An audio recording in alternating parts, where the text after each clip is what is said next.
일단은 홍장원 측 변호인이 세 번째 의견서를 특검에 냈어요. 특검에 냈는데 그냥 간단하게 뭐 제가 뭐 그래픽으로 이것저것 만들었습니다만 그냥 간단한 거잖아요. 홍장원이 만약에 시킨 대로 했으면 안 잘렸어야 됩니다. 예, 안 잘렸어야 되는데 홍장원은 잘렸죠. 예, 바로 다다음 날 12월 5일에 잘렸는데 그 잘릴 때까지의 과정들이 있어요. 그 과정들에 대해서 홍장원 혼자 한 게 아니고 홍장원의 보좌관, 바로 옆에 있던 보좌관, 그 보좌관이 그 메모를 정서에서 두 번 다시 썼잖아요. 근데 그런 것들이 다 재판부에 제출이 돼서 증거가 됐는데 거기에 대해서 뭐 있는데 이제 시간대별로 보면 어, 대통령 지시, 그러니까 윤석열이 이제 전화를 뭐 한 거죠. 윤석열이 전화를 한 게 10시 53분이에요. 10시 53분 홍장원이 홍장원한테 윤석열이 전화해서 싹 다 잡아들여 대공수사권 줄게라고 얘기를 했고 그 다음에 이제 여인영하고 통화를 하잖아요. 통화를 하는데 그러고 나서 이 변호인 측에서는 만약에 이게 내란에 협조를 했으면 여인영과 윤석열과의 통화 내용을 그 다음 회의에서 전파를 했어야 된다. 전파를 했는데 대통령은 무슨 통화를 했는지 얘기하지도 않았고 여인형과 얘기하지도 않았다. 다만 그러니까 정무직 회의라고 그 간부들 회의에서 얘기를 하지 않았고 다만 그 뒤에 조태용에게 보고를 했다. 그러니까 조태용이 못 들은 척했다는 거잖아요. 지금 이런 지시를 하는데 이거 어떻게 해야 됩니까라고 얘기를 했는데 쳐다보지도 않고 못 들은 척했다. 근데 이러고 끝이에요. 예. 만약에 이제 적극적으로 내란 중요임무 종사에게 부역을 했다면 이런 것들을 어떻게 빨리 실천할 수 있을까에 대해서 회의를 해야 되고 싹 다 잡아들여 여인형 잡아들이는 거 도와줘라고 했을 때 뭐 위치 정보 파악이나 이런 거는 다 다른 차장실, 1차장실의 업무가 아니거든요. 근데 그런 거에 대해서 계엄당의 홍장원의 행적을 구체적으로 이렇게 다 변호인 측에서는 이렇게 했는데 근데 이런 거 보면 사실은 좀 백약이 무효한 게 아닌가라는 생각이 좀 듭니다. 어쨌든 기소 방향을 일단 정하고 수사를 하다가 보면 그냥 좀 예를 들면 범죄 사실과 안 맞는 증거가 나왔을 때 그거를 배척을 하지 않고 그거를 그냥 싹 빼버리는 것 같아요. 싹 빼버리는 것 같아서 좀 굉장히 좀 아쉽고 예 많이 좀 걱정이 되거든요. 예 걱정이 돼서 이 부분에 대해서 좀 얘기를 해드리면 10시 53분에 윤석열이 전화를 했고 여인영이 5분 후에 전화해서 체포 대상자 14명을 불러줬죠. 그리고 그 다음에 이제 이때가 11시 반부터 11시 50분까지 회의가 두 차례 열려요. 회의가 열렸는데 이제 고위 간부들 회의가 있고 홍장원 차장과 밑에 부하들의 1차장실 회의가 두 번 열리는데 여기서 아무런 언급을 안 합니다. 안 하고 있다가 홍장원이 안 움직이니까 어떻게 합니까? 홍장원을 거치지 않고 김남우 기조실장이라는 사람한테 별도로 이제 지시를 합니다. 야, 제가 안 움직이니까. 근데 이건 그럴 수 있잖아요. 만약 홍장원이 빠릇빠릇하게 바로 움직였다면 김남우 기조실장. 근데 김남우는 동부지검장 출신, 윤석열이 박은 검사 출신입니다. 별도 지시를 했다는 것이죠. 그리고 조태용 원장에게 그 다음에 지금 윤석열이 이렇게 하라는데 이거 좀 조치가 필요하지 않나. 그걸 빨리 어떻게 하라는 게 아니고 대통령과 이제 여인영과 윤석열의 통화 내용을 보고를 이제 한 거죠. 지침을 달라라고 그랬는데 쌩까고 가버리죠. 근데 내란 중요임무 종사를 했다는 홍장원이 보면 퇴근을 해버립니다. 1시 35분에 퇴근. 지금 퇴근한 사람을 내란 중요임무 종사자로 지금 기소를 하려고 하는 거거든요. 예. 화무 11홍님 지금 방송 중입니다. 예, 녹화 방송 아니고요. 네. 그러니까 1시 반에 퇴근을 했어요. 근데 아시겠지만 국회에서 1시 1분인가요? 1시 3분경에 비상계엄 해제 의결되고 그 계엄군이 국회를 나왔긴 했지만 나온 시간 거의 2시 다 돼서 나왔고 인근에서 계속 대기했단 말이에요. 그리고 윤석열이 마지못해서 국무회의를 열어서 비상계엄 해제 의결을 승인한 게 4시예요. 그럼 이게 내란 중요 인마 종사자가 아직 비상계엄 해제 의결이 국무회의에 가지도 않았고 그러니까 의결을 한 그 국회의장실에서 그 문건이 대통령실로 가서 그걸 가지고 회의를 해서 또 대통령이 셀프로 지가 일으킨 내란을 지가 결재해서 해제를 승인하는 이런 지금 절차란 말이에요. 그러니까 이게 우리 헌법이 지금 잘못됐다는 거죠. 이 부분을 고쳐야 됩니다. 그래서 계속 개헌 얘기가 많이 나오는데 개헌에서 가장 1번으로 고쳐야 될 거는 국회에서 비상계엄 해제 의결하면 그 순간 계엄 해제 돼버리게 효력이 발생하게 해야 되는데 지금 우리 헌법은 그게 국무회의로 다시 가야 돼요. 말이 안 되는 거죠. 윤석열 같이 셀프로 자기가 영구 집권하려고 친위 쿠데타한 이런 세력들이 했을 때는 이렇게 하면 통제가 안 된다라는 게 이번에 드러난 건데 어찌됐든 새벽 4시에 비상계엄 해제 의결 승인이 났는데 4시가 넘어서 났는데 홍정호는 1시 반에 퇴근을 했습니다. 집에 갔어요. 네, 집에 갔는데 이 사람을 가지고 지금 중요임무 종사를 했다. 부역자다. 이렇게 얘기를 하는데 이제 홍장원 측이 주장하는 거를 보면 일리가 있잖아요. 보면 상식적으로. 윤석열이 지시하고 체포하라는 명단을 공유하지도 않았어. 왜냐하면 이걸 실행하려는 움직임이 있었으면 그 즉시 간부들에게 회의를 하면서 내용을 공유하고 어디에 어떻게 움직이고 어디는 방첩사와 어떻게 협력을 해. 이렇게 얘기를 해야 되는데 그리고 그 얘기 워낙 얘기가 민감하니까 이렇게 얘기를 하질 않았다가 조태웅에게 이제 지침을 요청했지만 조태웅은 쌩 깠고 예. 근데 그렇다 보니까 홍장원이 움직이지 않다 보니까 기획조정실장 김남우 검사 출신에게 별도의 지시가 있었다. 그리고 이제 이게 가장 중요할 것 같은데요. 홍장원이 내란 중요 임무 종사가 되려고 하면 이게 정말 이상해요. 다 안 잘렸는데 홍장원 혼자 잘렸습니다. 홍장원 혼자 잘렸어요. 협조를 했고 부역을 했는데 왜 잘렸나 의문이 들잖아요. 근데 이거에 대해서는 글쎄요. 얘기가 나오지 않는다라는 겁니다. 예, 그렇고요. 그래서 이제 특검의 핵심 증거는 특검 측에서는 뭐 국정원의 내부 문건들, 부하들의 진술 이런 것들이 있다는 것인데 이게 국정원이란 곳이 거의 그 정치 조직이잖아요. 정치 조직이기 때문에 이런 것들을 좀 잘 신중하게 봐야 된다는 겁니다. 그러니까 특검에서는 홍장원의 발언이 부서장 실무관 등을 거쳐서 문건에 남아 있다. 회의를 하면서 메모 같은 걸 한 모양이에요. 부하들이 그렇게 했다. 근데 이 문건은 홍장원이 작성한 문건은 아니잖아요. 홍장원이 작성한 문건은 아니고 그리고 업무 기록이 아닌 비상 상황에서 만들어진 자료, 급박하게 뭐 회의에 오고 할 때 그런 자료인데 여기서 이제 홍장원 측의 주장은 뭐냐면 그 메모 중에 홍장원에게 유리한 메모도 있고 불리한 메모도 있는데 불리한 표현만 불리한 것들만 모아가지고 지금 기소를 하려고 한다라는 겁니다.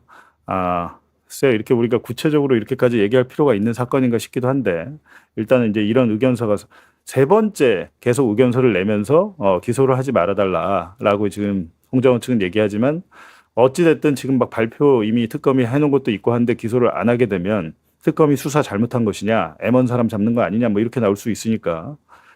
그래서 우리가 얘기하는 거잖아요. 그래서 수사 기소 분리가 왜 나옵니까?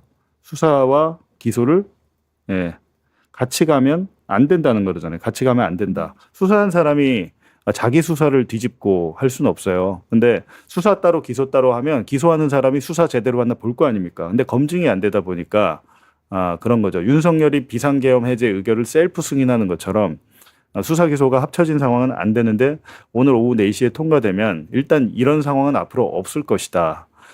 모든 일에는 동전의 양면처럼 장단점이 있습니다. 장단점이 있는데 단 하나의 뭐만 가지고 뭐 이거는 맞고 저거는 틀리다 이건 아니죠. 근데 제가 말씀드렸지만 보안 수사권이 제한적으로 필요하고 검사도 수사 잘한다 맞는 얘기예요. 맞는 얘기인데 지금 우리 시대가 요구하는 과제는 검사의 수사권 박탈이다. 지금 시대가 그렇게 됐고 또 이렇게 한참 해봐서 시간이 흘렀는데 알고 보니까 야 경찰이 애들 너무 썩어가지고 수사도 못하고 안 돼. 라는 또 국민적 공감대 우리가 많은 경험을 하게 되면 검찰은 지금 78년 동안 쌓여왔잖아요. 쌓여온 일들에 대해서 자기들이 업보를 쌓아서 그 업을 받는 것인데 새로운 제도가 되면 새로운 제도가 또 오래 가다 보면 당연히 모든 시스템이 완벽하지는 않으니까 그 제도도 바뀔 날이 제가 볼 땐 반드시 옵니다. 근데 지금은 우리의 시대적 과제는 검수 완박이 맞다라는 거죠. 예. 그래갖고 홍장원 측 변호인이 특검에 던진 질문. 자, 내가 윤석열의 지시를 받고 여인영한테 체포 명단을 받아서 이행할 생각이 있었다면 받고 나서 30분 뒤에 회의가 열려. 회의가 열리는데 여러 이제 고위 간부가 모여서 했는데 왜 내가 이걸 공유를 안 했을까? 이거에 대해서 왜 말이 없지? 그러니까 내란 중요 임무 종사라면 사전에 알고 적극적으로 그걸 하기 위해서 행동을 했어야 되는데 행동을 하지 않았어. 근데 왜 그거에 대해서는 설명을 하지 못하지? 그리고 만약에 이미 내가 너희들은 인정을 안 하지만 내가 이제 실행에 이미 착수했다고 특검 너희는 보고 있지만 근데 왜 내가 굳이 그 다음에 원장을 만나서 조태용을 만나서 별도의 지침을 요청했을까? 그건 이상하잖아.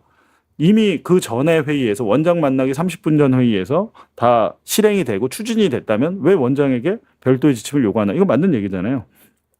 그리고 내가 협조하고 있었다면 김남우 기조실장에게 왜 별도로 지시를 했지? 이것도 이상합니다. 이게 보면 다 맞는 얘기예요. 예, 일리가 있는 얘기예요. 그리고 마지막으로 내가 핵심 협조자야. 말을 잘 들었어. 근데 왜 나만 잘리지?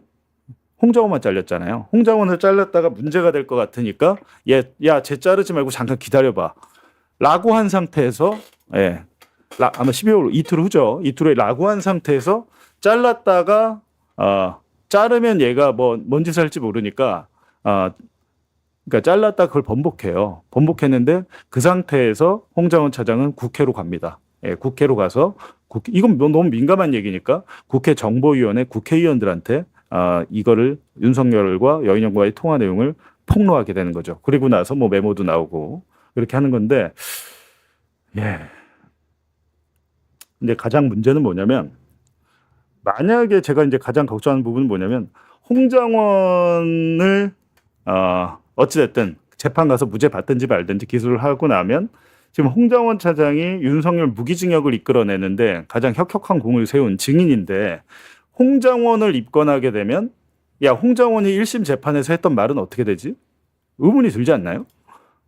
야, 이거 윤석열 재판에 좀 영향 가지 않을까? 걱정이 되잖아요. 근데 거기에 대해서 이제 보면 기존 증언이 무효되진 않습니다. 1심 재판에서 했던 게 무효가 되진 않는데 증거 능력이에요. 이게 단어가 좀 다르죠. 예. 증거 능력은 유지가 된다. 증거 능력은 유지되는데 문제는 이거죠. 증명력은 다시 평가될 수 있다. 그럼 증명력이 뭐냐라고 하면 재판부가 증언을 믿을 수 있는가? 신빙성이에요. 신빙성. 그러니까 홍장원이 이미 1심 재판에서 했던 말들의 증거 능력은 유지는 되는데 2심 재판부가 보니까 홍장원 말의 신뢰성이 예전 같지 않은데 얘도 한 패잖아. 한 패인데 지금 그렇게 되면 얘는 여태까지 계속 거짓말을 해왔잖아. 자기 혐의를 피하기 위해서 거짓말을 했잖아. 그래서 이 신뢰도를 깎아 먹어버리면 2심 재판부에서 홍장원 결국 증거 능력은 살아있지만 2심 재판부에서 홍장원 말은 못 믿겠어라고 되면 증거에서 빼버릴 수도 있는 거죠. 예.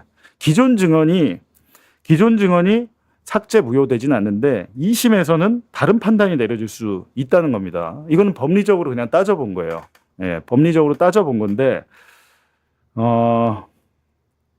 우리가 특검을 하는 목적이 뭡니까? 예, 특검을 하는 목적이 어쨌든 내란의 뿌리까지 파고 들어가서 발본색원에서 다시 이런 일이 없게끔 하는 건데 어느 단계에서 결정적인 폭로를 해서 윤석열의 사실은 여러분 지금이야 우리가 발 뻗고 자고 하지만 초반에 윤석열 탄핵안 국회에서 가결이 안 돼가지고 얼마나 노심초사했으며 탄핵안이 겨우 가결이 돼서 헌법재판소로 갔는데 파면이 안 될까 봐 몇 달 동안 관저에서 체포도 안 되고 그 마음 졸였던 일들을 우리가 다 잊어버린 것 같습니다.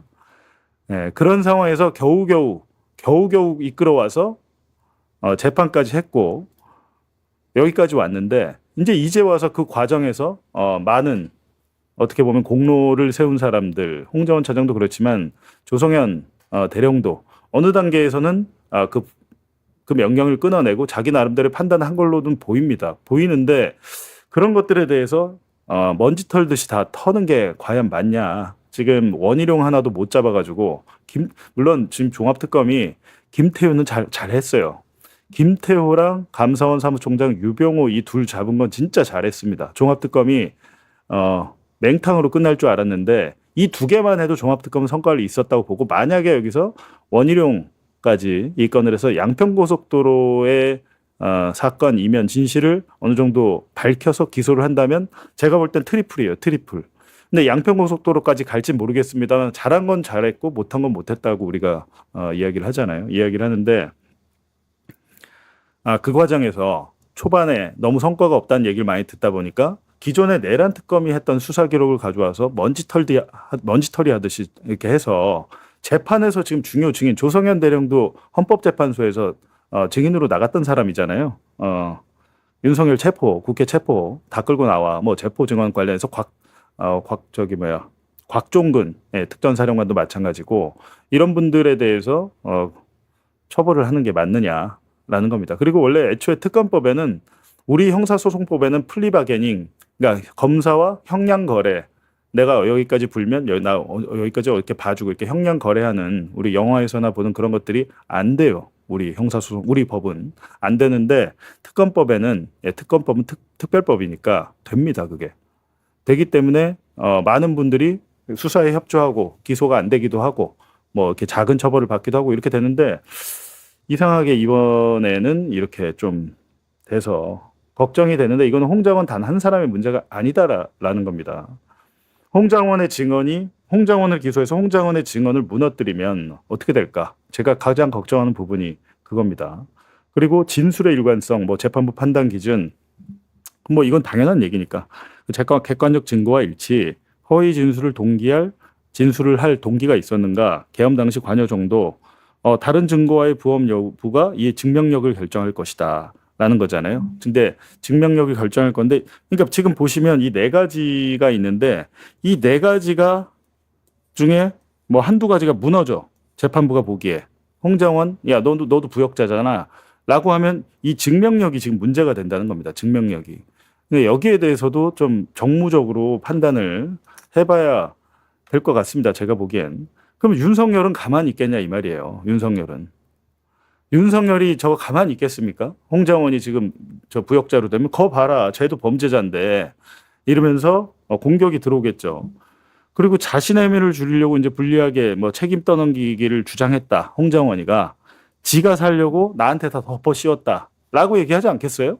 나는 그렇게 얘기한 사실이 없는데 지가 여인형이랑 그렇게 해놓고 나한테 떠넘겼다 이렇게 얘기할 거 아닙니까? 그리고 또 얘는 나와 그 내란의 공범인데 이 범죄자의 말을 어떻게 믿지? 뭐 아마 그렇게 되면 자기도 범죄자인데, 그렇게 하면 이게 일반적인 사람이라면 그렇게 증언 안 하죠. 근데 유는 할 수 있습니다. 유는. 이분은 아주 특별한 분이기 때문에, 머릿속이 뭐 어떻게 된지 모르겠어요. 하여튼 이분 되게 특이한 분이기 때문에 자기를 공격하는 막 이런 홍장원을 공격한답시고 결과적으로 자기를 공격하는 자가 면역 질환 같은 그런 논리를 펼쳐서 나오길 수 있고 자기에 대한 그 탄핵은 공작이다. 증언 동기와 진술 경기를 집중 공격하면서 자기에 대한 이건 탄핵은 공작이다. 나는 탄핵이 아니고 질서 유지를 하려고 뭐 경고성 계엄, 그리고 그렇죠 경고성 이런 얘기를 하잖아요. 근데 이런 얘기에 대해서 우리는 어처구니 없지만 법원에서 법리적으로는 또 어떻게 될지가 모릅니다. 홍장원의 말의 신빙성 그리고 증명력이 무너졌을 때 윤석열 2심 재판에서 심각한 혹여라도 그 심각한 문제가 발생할 확률이 한 5%만 된다고 칩시다. 그럼 그 5%는 작은 건가요? 그런 일이 있으면 안 되잖아요. 한 5%의 차이로 윤석열이 무기징역에서 감형이 된다고 한다면 우리가 견딜 수 있을까라는 생각을 해봅니다. 그래서 제가 볼 땐 다음 주 한 월요일, 화요일 정도에 홍장원 차장을 내란 중요 임무 종사로 종합특검이 기소를 강행할 것 같은데 그 전에라도 사실은 이런 것들은 청와대 민정수석실도 한번 생각을 해봐야 됩니다. 뭐 구체적인 사건에 개입할 수는 없지만 청와대에서 개입할 수는 없지만 여러 가지로 지금 전체적으로 내란 재판에 큰 영향이 가고 무너진다면 지금 법무부 같은 경우도 마찬가지인 것 같아요. 개별 사건에 대해서는 모르겠지만 지금 내란 특검은 공소 유지를 재판을 진행하고 있잖아요. 그럼 재판을 진행하는 내란 특검의 그 검사나 수사관들은 얼마나 빡치겠어요, 솔직히. 자기들이 고생해가지고 다 잡아 넣어서 1심에서 겨우 무기징역 만들어놨더니 내란 특검은 지금 반대한대요. 기소하지 말라고. 관련해서 어제 제가 홍장원 전 1차장하고 통화를 길게 네네. 했는데 이제 본인은 4번 조사를 받았고 모든 진술이 끝났다. 특검의 판단을 기다리고 있는 것이고 이 안보 위해 세력과 관련해서는 본인의 파트는 아니었다라는 겁니다. 그리고 이제 국정원은 이게 다 1차장이 다 예, 점조직으로 분리되어 나눠져 있고, 있으니까요. 그리고 중요한 포인트는 이제 정무직 회의 그다음에 산하 부서장 회의가 내란과 관련된 거냐 아니냐. 이게 굉장히 이제 중요한 판단인 건데 기본적으로 12.3 이전에는 내란에 전혀 가담한 것이 없고 그리고 이제 그 회의가 실제 그것인지 아닌지에 대한 판단이 필요한데 뭐 나머지 이제 상세한 내용은 제가 수사 중이고 아직 결론이 안 났기 때문에 이제 옮길 수는 없지만 여하튼 이제 본인은 전혀 관계가 없는 거다라는 입장을 피력하고 있습니다. 더 하나 중요하게 살펴봐야 될 것은 이 진보론들 사이에서도 홍장원 전 차장에 대한 뭐 이런 게 좀 갈리기도 하고요. 또 하나 더 중요한 것은 우리가 의인이라고 알고 있었던 이제 조성현 단장 그리고 홍장원 1차장에 대해서 특검팀이 수사를 통해서 이렇게 입건을 하니까 이거 어떻게 봐야 되나? 저는 굉장히 여기에 대해서 할 말이 많은데요. 네. 우선 입건이라고 하는 거는 그 수사의 대상, 어떤 증거 수집의 대상이 됐다는 거기 때문에 수사 보고서를 작성하게 되는, 그러니까 즉 어떤 의심되는 행동을 했다는 거잖아요. 의심되는 행동을 했을 수는 있죠. 그런데 사실은 그 입건된 것 이외에 그 특정 행동 말고 이 내란이 진행되는 전체 과정을 봤을 때 이 홍장원 씨나 조성현 대령 같은 경우에 굉장히 큰 역할을 했다고 저는 판단하고 있거든요. 특히 헌법재판소에서의 어떤 그 증언이라든지 이런 걸 봤을 때 이진우 씨가 다 국회의원들 다 끌어내라고 했던 어떤 증언 이런 것들을 직접적으로 이제 밝힌 분이 조성현 대령이고 어떤 체포 명단을 주면서 방첩사 협조해라라는 것에 대한 어떤 사실관계에 대해서 내란이 어떤 방식으로 진행됐구나라는 걸 국민에게 알린 가장 핵심적인 증언을 했던 두 분이에요. 그렇죠? 그래가지고 의인으로 평가를 받고 뭐 여러 가지 이제 좋은 평가를 받았는데 저는 사실 2차 특검에서 왜 이렇게 홍장원 씨와 조성현 씨에 대한 강한 수사를 하는지도 약간 의문일 뿐더러 이게 왜 언론에 이런 식으로 나오는지도 잘 이해를 못하고 있거든. 차라리 그러면은 약간 수사의 은밀성을 지켜가지고 하면서 최종적으로 확정된 사실만 이야기가 하던가. 지금 2차 특검이 해야 될 일이 얼마나 많은데 검사에 대한 수사도 해야 되는 것이고 지금 여러 가지 수사를 해야 될 일이 있고 아까 체포방해와 관련돼 가지고도 얼마나 수많은 입건 대상자들이 있음에도 불구하고 저는 약간 이해할 수 없고 법적으로 제가 잠깐 설명을 드리면 네. 기자님들은 모든 기사를 쓰실 때 완벽하게 바른 기사만 쓰다가 이거 내가 잘못됐다는 생각 드는 적 있지 않으세요? 있죠. 있죠. 네. 잘못됐다는 생각이 들 때 어떻게 하셔야 돼요? 그러면은 이왕 잘못 쓴 거 계속 잘못 쓴다. 아니죠. 네. 거기서 바로 고쳐야 되잖아요. 네. 사람은 어떤 사람이 무슨 일을 하든 잘못을 할 수밖에 없어요. 법은 그걸 알고 있어요. 법은 오랜 기간 동안에 사람들의 상식의 모인 거기 때문에 네. 법은 황금의 달이라 그래가지고 당신이 의도치 않게 범죄에 개입이 됐더라도 당신이 이거 잘못된 거야라고 깨닫고 돌아오면 우린 처벌하지 않을게. 이거를 독일에서 형사정책으로 황금다리 이론이라고 하거든요. 그래서 중지미수 같은 경우 네. 범죄를 하다가 내가 스스로 자의성이라고 하는데 중지를 해요. 그리고 범죄를 회복해요. 네. 그러면 독일 같은 경우는 아예 불쳐버리고요. 우리는 감경하거나 면제한다. 우리나라도 면제를 해주기도 해요. 예, 우리는 이제 근데 이 사건은 이제 내란범이기 때문에 위헌범이고 이런 부분에 있어서 미수를 제가 말씀드리고자 하는 게 아니라 이분들이 한 분은 국정원의 최고위 간부였고 한 분은 군대에서의 또 최고 대령 네. 그러니까 지휘관이었잖아요. 일단 내란이 시작이 됐을 때 시작되는 단계에서부터 나는 이거 내란이니까 절대 협조하지 않을래. 이럴 수 있는 직위가 아니에요. 예. 어느 내란이 진행되는 과정에서 이것이 내란이고 잘못됐구나라는 판단을 어느 시점에 빨리 해서 돌아오는 사람들이잖아요. 네. 그리고 그것은 명확한 사실로 팩트로 나와 있잖아요. 그 망설임이 길어졌다거나 아니면 중간에 뭐 정말로 어떤 그 범죄에 동조해가지고 내란을 키우는 행위를 한 것이 아니라 네. 지금 조성현 대령 같은 경우는 군대를 보낸 건 지시한 부분이 있지 않느냐라는 네. 부분이 나온 것 같은데 그거는 이제 정확한 사실관계를 다시 한번 파악해 봐야겠지만 네. 적어도 이 내란이 진행되는 과정에서 이 두 사람은 최소한 황금다리를 건너왔다라고 판단할 만한 여러 가지 정황들을 가지고 있는 분들이에요. 네. 저는 그걸 높게 평가해 줘야 된다고 생각을 해요. 예. 그러니까 그러면은 이제 우리가 비교를 좀 해봐야 될 게 네. 707 특임단장이었던 김현태 네. 같은 경우에는 최근까지도 황당한 상황이 좀 벌어졌던 거잖아요. 네, 네. 이번에 막 출마도 하고. 전환기라고 다니죠. 그렇죠. 전환길 씨하고 같이 다니고. 근데 반면 이제 홍장원 차장이나 조성현 단장 같은 경우에는 물론 이제 조성현 단장 훈장 받았지만 그것도 뭐 처음에 본인이 뭐 자기는 그럴 자격이 없다 안 받겠다 뭐 이랬다가 받게 된 거잖아요. 이제 이런 걸 보면 지금 특검팀의 수사가 이 의인의 반전이 아니라 네. 원래 수사하려고 했던 이제 검찰의 검사들의 범죄나 뭐 이런 것들에 그리고 또 특히 지금 김건희 씨와 관련해서 국정농단과 관련해서는 특별하게 더 드러난 게 없는 거예요. 그렇지 않습니까? 네네. 예를 들면 뭐 지금 다른 거 다 떠나서 양평 그렇죠. 고속도로만 하더라도 진전된 게 하나도 없거든요. 이제 이런 부분에 대한 좀 사실관계를 밝혀내는 게 훨씬 중요한 거 아닌가 이런 생각이 듭니다. 그러니까 내란이라는 게 진행되는 모든 시간적인 순서에서의 행위 당사자들의 행위 하나하나를 전 국민이 다 알 필요가 없는 거잖아요.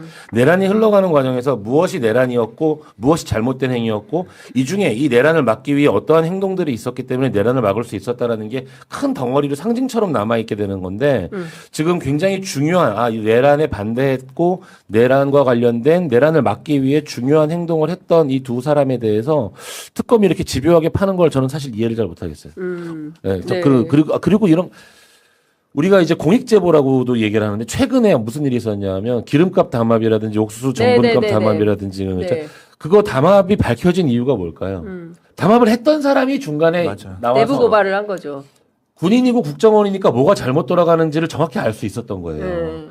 담합이 잘못됐다는 걸 밝히려면은요, 담합 밖에 있어가지고는 알 수가 없어요.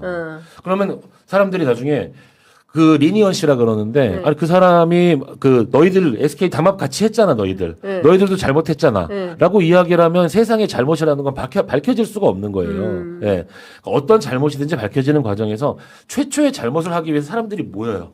그 중에 이거 아닌데라고 하는 사람들이 존재할 수밖에 없잖아요. 네. 형사 정책은 그렇기 때문에 당신이 범죄 조직에 가담했고 이렇게 큰 공범이 많은 범죄에 가담했을수록 당신이 빨리 황금다리를 건너와라. 라는 그 내용을 가지고 있는 거예요. 저는 이제 법적인 측면에서 또 형사정책적인 측면에서 분명히 이 두 분은 황금다리를 건너왔다라고 판단을 하고 우리가 검사들이 기소유예라는 거를 할 수 있거든요. 네. 이게 뭐 검사들이 뭐냐면 네가 범죄를 저질렀어도 처벌을 할 필요는 없어. 라는 권한을 검사들이 가지고 있는 거예요. 그런 권한까지 가지고 있는 이제 검사의 역할을 대신하는 특검인데 네. 범죄를 했을 거야라는 선입견으로 계속 파고 들어간다는 게 저는 약간 마음에 안 닿아. 정말 이해할 수 없다는 거죠. 여튼 특검도 길이 많지 않아서 지금은 뭔가 좀 수사 성과가 네. 대내외적으로 많이 나와야 되는데 그러지 않아서 저도 조금 여러 가지로 들여다보고 있는 가운데 이제 이 내용이 있어서 저희가 특검 쪽과 또 홍장원 차장 쪽의 주장을 조금 종합해서 보도해드리고 있습니다. 그러니까 누구든지 칼을 쥐면 휘두르고 싶은 거거든요. 내가 이 칼을 쥐었네. 이거는 뭐 그 어떤 수사력을 가진 정말 경찰이건 검사건 특검이건 마찬가지 휘둘러야 되는데 제 2차 특검이라는 이름으로 국민들이 2차 특검에게 쥐어준 칼이 어떤 의미인지를 좀 다시 한번 생각해 보셨으면 좋겠어요.